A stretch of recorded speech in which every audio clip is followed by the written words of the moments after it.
Let's look at a simple example. If ice is heated, what happens? It melts. Water arises. If water is heated at a certain degree, it evaporates. Vapor arises. It's a cycle. And as you can see, there is no permanence.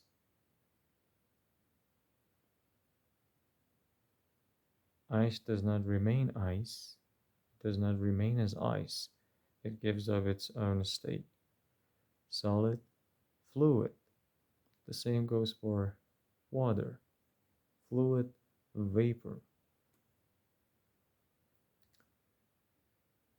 So there is no permanence, but there is no annihilation either, because it's a cycle. Something can be said about the origin or the beginning and the terminus or the end of a line, but you cannot say about the origin, you cannot say anything about the origin and the terminus of a cycle. It's like a circle, it is a circle. Now let's look at another example. A woman is seen, you see a woman. What you can examine, what you can see is bones, ligaments, tendons, muscles, skin. A woman is not different from these, but a woman is not identical to these either, because you say, I see a woman, one woman. As you can see, the parts that I mentioned are plural. Without a doubt,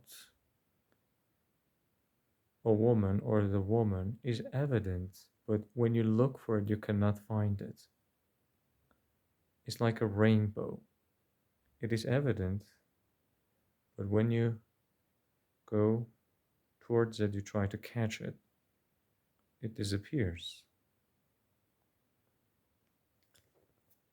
Now it is possible to talk about another example. A cake. What are the basic ingredients of a cake? Flour, sugar, butter, milk, baking powder, vanilla extract, etc. You mix all of these together and you get a paste. You put it in the oven, you heat it. Obviously, after a certain amount of time, your cake is ready. Is the cake different from the paste? Of course not. Is it identical to the paste? It is not. Isn't the cake like a magical illusion? You can investigate many phenomena, many things in the same way.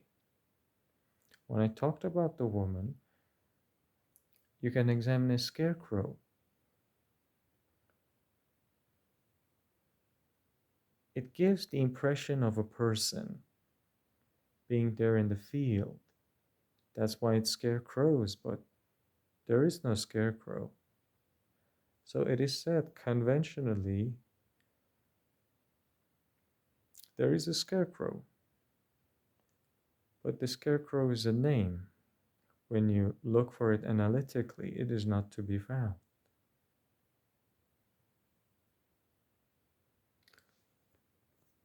Now, back to the example of the cake. How desire arises. Let's say you crave some cake. Somebody talks about cake, and the image of a cake is called up, a mental image. That image is not different from the cake that you have seen, your favorite kind of cake, but it is not identical to it. Otherwise, it would have satisfied you immediately. But you say to your friend or to yourself, okay, let's go get a cake. Let's go get some cakes. And it impels you to action, a desire, an illusion. And as you can see, as I talked about the ingredients of a cake, is the cake in the milk? Is it in the butter? Is it in the sugar? You can examine all of the ingredients, you cannot find it. But when they are mixed together or when they are assembled together, in case in the case that you're talking about a device, because as I said, you can examine many things in the same way. You won't be able to find where the cake has arisen from. Buddha talks about a very beautiful example.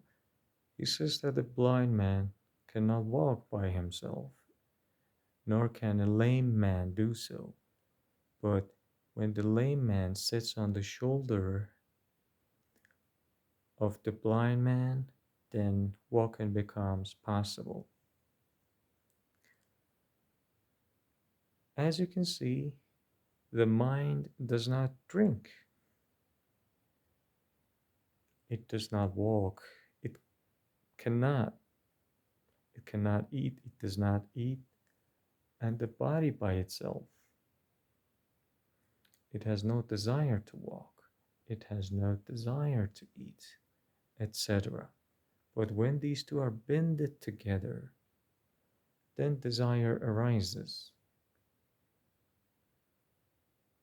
Walking becomes possible, eating becomes possible. What binds these two together? Desire, for sure. Desire is the origin of karma. The end of desire, its extinguishment, is nirvana. When mental karma, because there are two types of karma, mental karma, physical karma. Not that the mind is necessarily located in the head. Just for the ease of speaking, I'm pointing to my head. But anyway, when someone's mental karma is burnt up, that person does not feel any attraction or any aversion towards anything. You've seen people who are like, man, I love steaks, but I hate fish.